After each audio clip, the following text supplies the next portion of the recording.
Bienvenidos a una nueva emisión de Latinoamérica Piensa. En esta oportunidad vamos a dialogar con Facundo Manes, uno de los científicos más importantes de la Argentina. En la última década, Facundo se ha dedicado a recorrer nuestro país y promocionar la ciencia en las familias argentinas.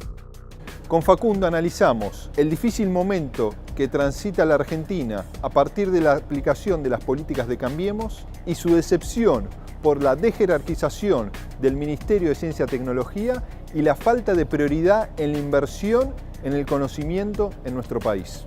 Los invitamos a acompañarnos a través de las distintas redes sociales con el hashtag Facundo Manes en A24.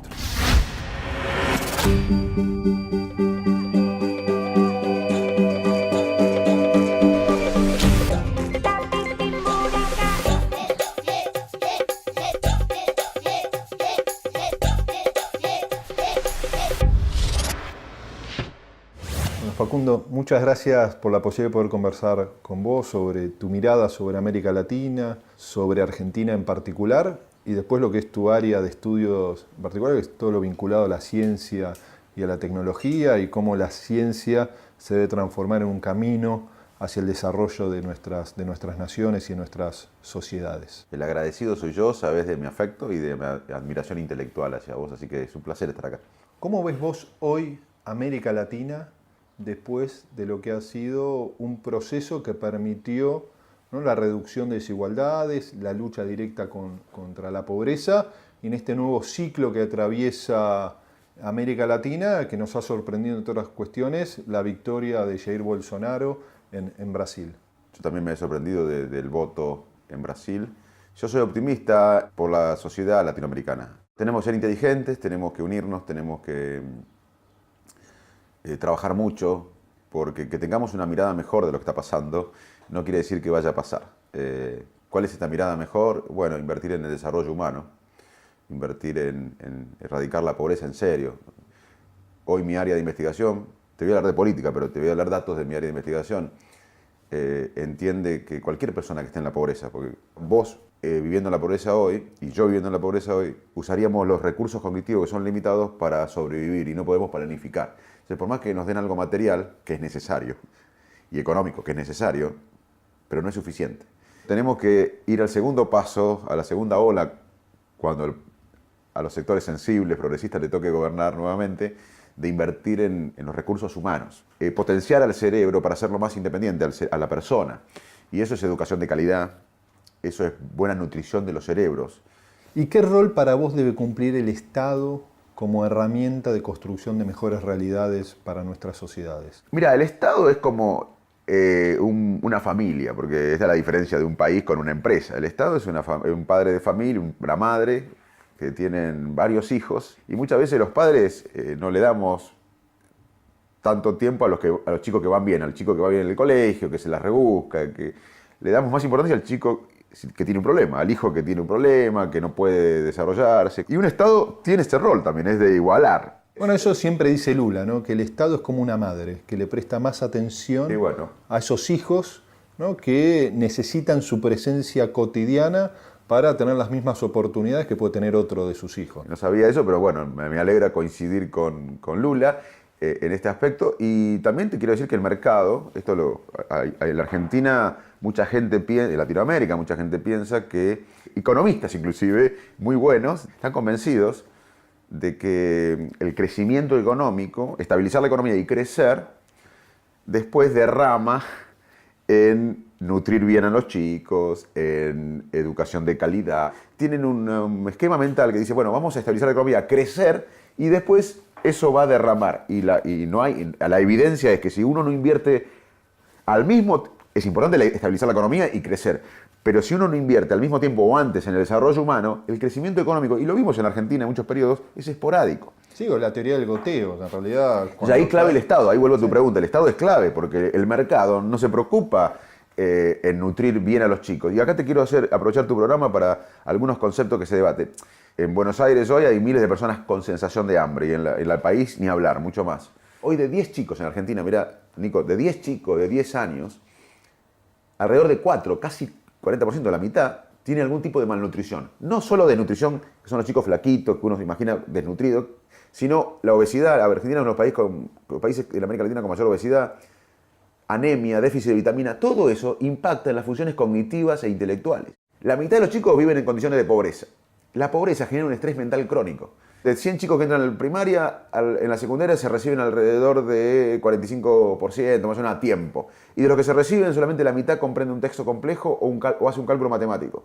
Y además en este país no invertimos en ciencia y tecnología lo adecuado. Entonces, para mí eso es un ecosistema del conocimiento. Y para mí el nuevo desafío de esta corriente de pensamiento no de derecha es invertir en el desarrollo humano, porque el mercado no invierte en el desarrollo humano.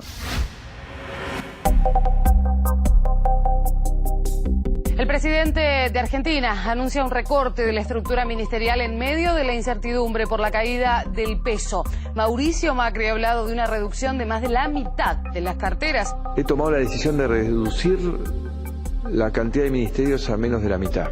Convocaron un abrazo al Ministerio de Ciencia y Tecnología, que ya ha dejado de serlo porque pasa a órbita del Ministerio de Educación. Estamos acá en las puertas del MISIT porque el macrismo nuevamente produce una fuerte avanzada contra el sector científico y tecnológico, buscando degradar al Ministerio de Ciencia y Tecnología, que existe hace unos 10, 11 años, con Barañao a la cabeza, al rango de secretaría. Esto se traduce, por supuesto, en una baja de presupuesto, que seguramente el año que viene veremos las consecuencias. Y bueno, dependiendo directamente del presupuesto de educación, que ya está bastante flagelado, la verdad que estamos hoy acá bancando al Ministerio y viendo si de alguna manera el gobierno puede tomar las medidas para revertir esto que decidieron. A partir de la creación del Ministerio de Ciencia y Tecnología, hoy que se degradó su jerarquía a secretaría, ¿no?, se puso en el eje una inversión pública que creció, ¿no?, pero que no se logró traccionar al sector privado en un compromiso de inversión en la ciencia y la tecnología. Porque si nosotros analizamos, en el caso de la Argentina, casi el 80% lo invierte el Estado y 20% el sector privado. Si vamos a Brasil, ¿no?, un país de nuestra región, es 50 y 50. Y en los países más ricos, ¿no?, gran parte de la inversión la realiza el sector privado, un sector privado comprometido en los procesos de creación de conocimiento, y el Estado generalmente invierte en ciencias básicas, en los procesos de investigación de largo plazo. ¿Por qué no se logró, vos que fuiste también, o sos también un actor del compromiso del sector no estatal en la inversión en ciencia y tecnología, en conocimiento? Bueno, coincido con vos, coincido con los datos que diste, que en la Argentina se invierte, más allá que el kirchnerismo apostó a la ciencia y creó el Ministerio de Ciencia, que fue muy positivo, y invirtió en ciencia más que otros gobiernos anteriores. Fue un gobierno que apoyó a los científicos, que repatrió científicos. La verdad que, y de hecho, el gobierno de Cambiemos reconoció esto en cierta medida al dejar a Barañao.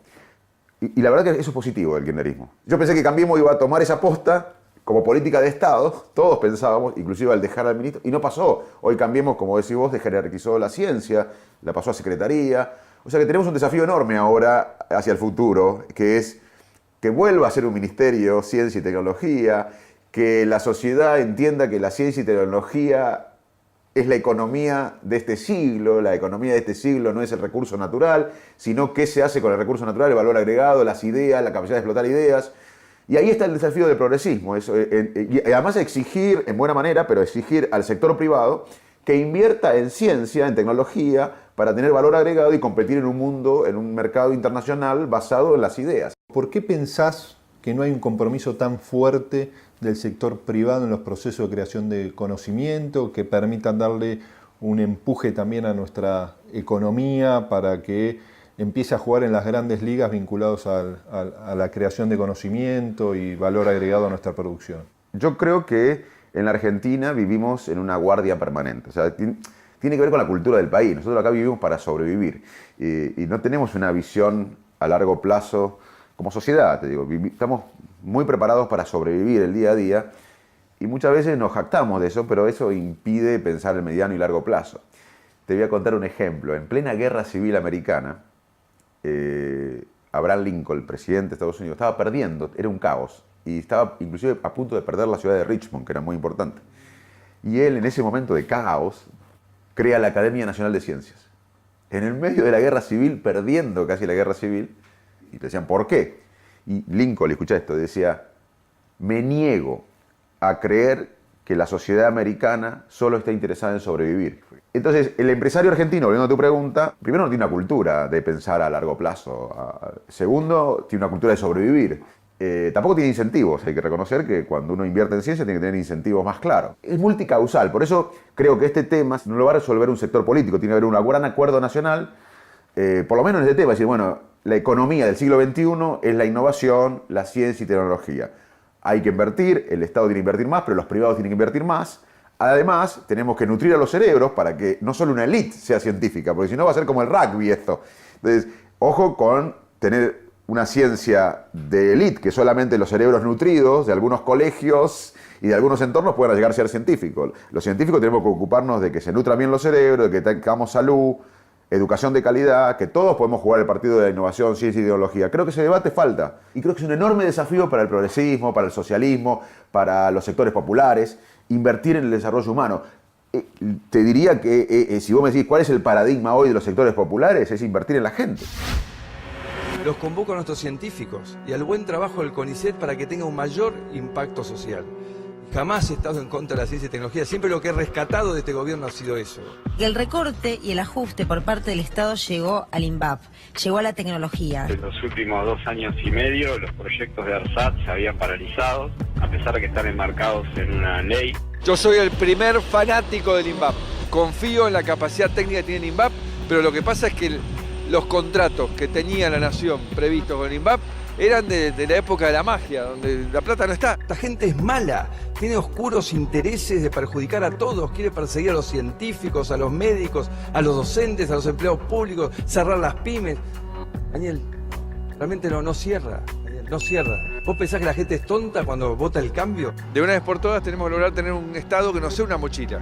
Un Estado que gaste y se administre como te administrás vos. Vos no gastás más de lo que ganás todos los meses. Entonces el Estado tiene que hacer lo mismo. Facundo, vos que en un momento miraste con expectativas lo que era el proceso político que se iniciaba en Argentina en diciembre del 2015. Sí. ¿No te decepciona que hayan corrido de la centralidad la agenda de la ciencia y la tecnología? Sin duda, sí. Yo quería un cambio después de 12 años de gobierno, me parecía saludable un cambio. Más allá de si uno estaba de acuerdo con el kirchnerismo o no, me parece que un gobierno después de 12 años, en una democracia, tiene que alternar. No lo veía dramático el cambio. Y dije, bueno, va a haber un sector que viene del PRO, que quizás se dedique a la economía, a la infraestructura, temas que más o menos yo veía que tenían experiencia.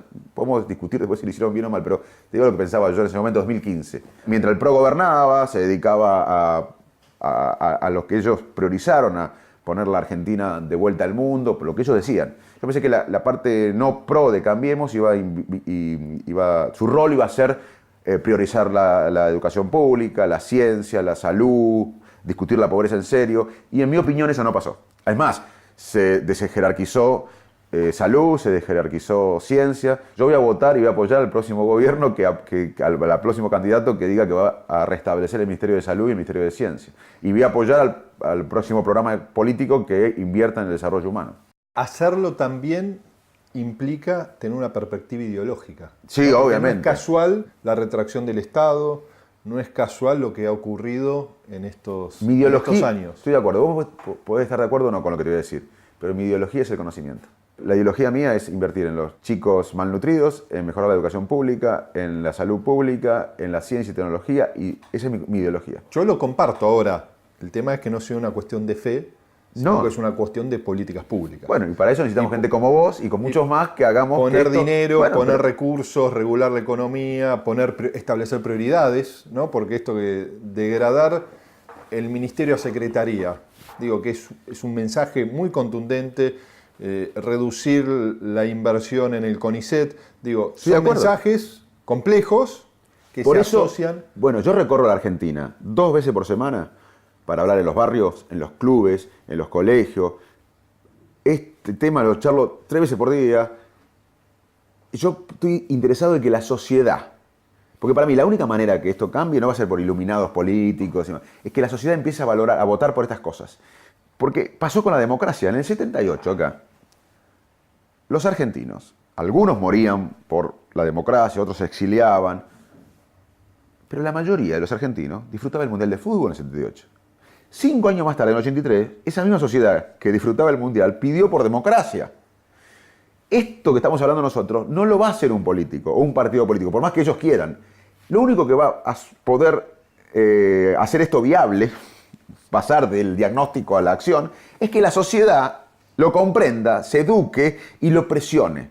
Por eso yo estoy más interesado en educar a la sociedad en estos temas, en convencer a la sociedad de que el conocimiento, y después la sociedad, como comprendió que el paradigma de los 80 era la democracia, si comprende la sociedad que el paradigma actual en el mundo y la economía actual es el conocimiento, va a haber más chances de que esto se haga. Ahora, no creo sinceramente que un político o que un sector político lo pueda hacer si la sociedad no presiona por eso. Estamos acá hoy en el Congreso para defender la ciencia y la universidad ante el recorte propuesto en el presupuesto. La verdad que lo que uno ve es que este gobierno nos está comprando un serio problema para el futuro porque el mundo está cada vez más tecnologizado y sin dominio de la tecnología, sin generar conocimiento, las posibilidades de prosperidad futuro están en serio riesgo. Estamos pasando por un momento muy patético en la Argentina, en la universidad pública, en torno de una política científica que es la política de la no política, porque bueno, lo que no es negocio parece que para este gobierno no tiene valor. No hace mucho estábamos acá inaugurando este ministerio, orgullosos de los pasos que se estaban dando, y ahora estamos retrocediendo, pero retrocediendo mucho, estamos retrocediendo 10 años atrás. Tenemos falta de nuevos investigadores que apuntalarían esos equipos, tenemos menos becas y lo peor de todo, tenemos menos presupuesto para los proyectos de investigación, menos plata para equipamiento. Todo esto repercute negativamente en aquellos que han vuelto y que hoy en día muchos estarán pensando que tomaron una mala decisión y se querrán ir. Hay una cosa básica que es que cualquier país se desarrolla en base a ciencia y tecnología. Creo que todos sabemos eso y ese es el camino del cual nos estamos desviando ahora en Argentina.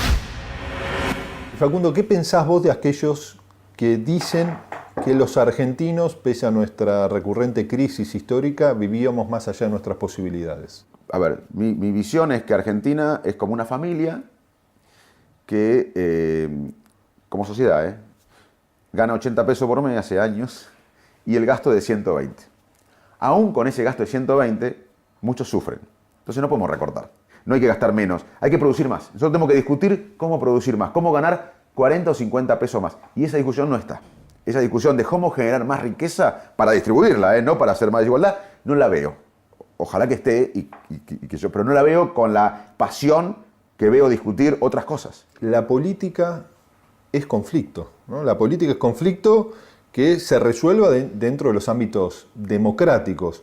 Digo, plantear una agenda de desarrollo que se vincule a la justa distribución de la riqueza, ¿no? A avanzar en un sistema tributario, ¿no? Que incentive no solo la producción y el desarrollo, sino que también haga tributar más a los que más tienen. Digo, totalmente. No es una agenda sencilla de imponer frente a los retrocesos que uno ve hoy en América Latina. ¿Cuál sería para vos el primer paso que debería dar un futuro gobierno en Argentina para poder transitar ese camino que vos planteás, ¿no? De generar un ecosistema? No solo desde el objetivo, sino lo más difícil, ¿no? ¿Cuáles son los primeros pasos que nos permitan salir de la crisis? Vos dijiste al principio del programa que íbamos a hablar del cerebro. Como no hablamos, te voy a yo llevar al cerebro y decir que necesitamos algo que nosotros estudiamos muy bien, los neurocientíficos cognitivos, que es la empatía.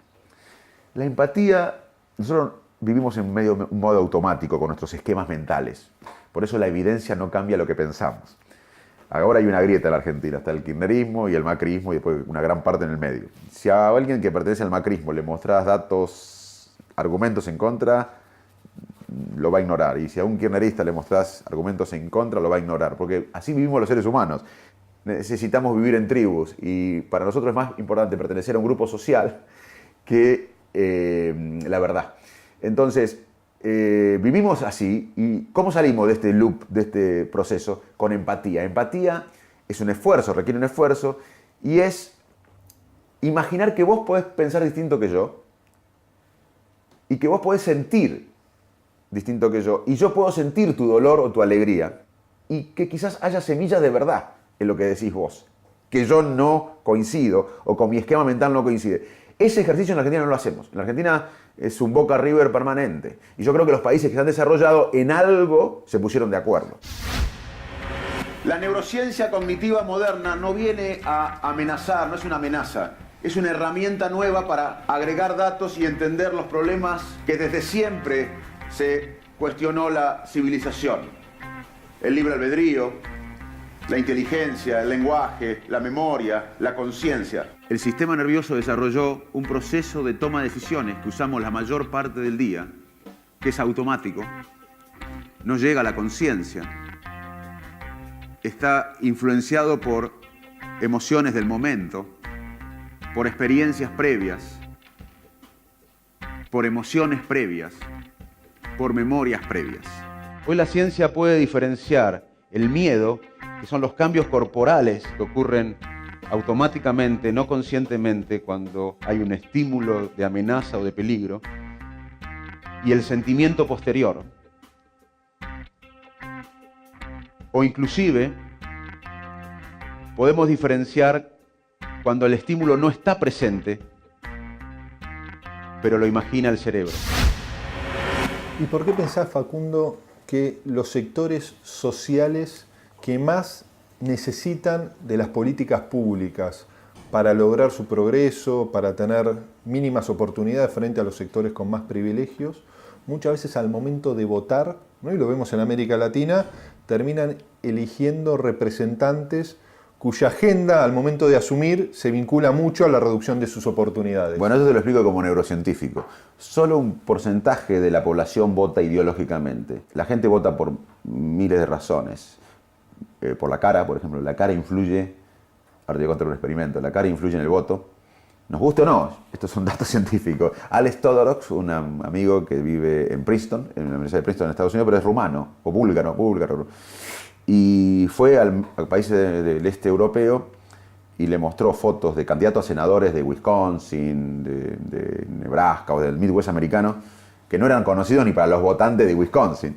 Y agarró chicos de Bulgaria, Rumania, del este europeo y también de Nueva Zelanda, y le decía, bueno, estos son candidatos políticos de una región del mundo, ¿cuál de los dos les gusta? Y los chicos que estaban en el experimento decían, esta, ella, este. La primera impresión coincidía en un 70 y pico % con quién ganaba la elección.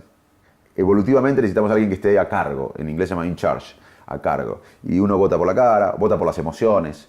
El miedo es un factor político tremendo, el miedo paraliza, el miedo... Por eso muchas de las expresiones menos democráticas, para decirlo de una manera, hoy buscan un enemigo interno o externo. Y sí, el miedo... Para aglutinar... Nosotros deberíamos entender más el miedo, porque el miedo nos paraliza, no nos permite soñar el miedo. Todos los sectores que buscamos una Argentina basada en el conocimiento y una visión de país, tenemos que unirnos más allá de las diferencias, porque si privilegiamos las diferencias... Sí, el tema es el conflicto que implica transitar ese camino al desarrollo. Cualquier acción genera también reacción, ¿sí? ¿No? Implica también la construcción de profundos consensos y de entender quién tiene que poner el hombro más que otro. Hay bastante evidencia científica que a nivel personal necesitamos un propósito que no se exceda a nosotros, que no sea de algo de interés personal. Y eso nos da bienestar, nos da satisfacción, nos da plenitud. Y las sociedades necesitan propósito también. ¿Y cuál es el propósito de Argentina? Desde que soy chico, desde Salto, escucho al economista que hay que bajar la inflación. Yo me niego a pensar, como Lincoln en Estados Unidos se niega a pensar que el propósito de Estados Unidos era sobrevivir, me niego a pensar que el país que Argentina solamente necesita bajar la inflación. No podemos exportar en conocimiento en 10, 15 años, casi como el campo, y tenemos... Bueno, después nos peleamos, pero tenemos un propósito, una visión, decir, Argentina va a ser más rica. Facundo, para terminar, nosotros en la época de Twitter, ¿no?, hacemos preguntas cortas, hoy en 280 caracteres, y esperamos también respuestas breves. Si yo te digo Raúl Alfonsín, ¿vos qué pensás? El último prócer de la democracia argentina. Yo te digo, ¿cómo soñás la Argentina del futuro para vos, para tus hijos? Una Argentina más igualitaria, más justa y basada en el conocimiento. Y si tenés que pensar en un dirigente de estos procesos de cambio que vivió la América Latina con el inicio del siglo, ¿con quién te quedarías? Con varios. No rescataría a una persona, sería injusto, pero hay mucha gente interesada y sensible en la América Latina y bueno, tenemos que tener más confianza para cumplir el sueño de una región más igualitaria. ¿Y dónde te ves en 10 años? Hinchando, presionando y tratando de convencer a la mayor parte de los argentinos que la única manera de que seamos un país más igualitario, más justo y más próspero es invirtiendo en la nutrición infantil, en la salud pública, en la educación, en la ciencia y la tecnología. Bueno, muchas gracias, Facundo. No, gracias a vos. Para terminar, hacemos siempre una foto. Dale.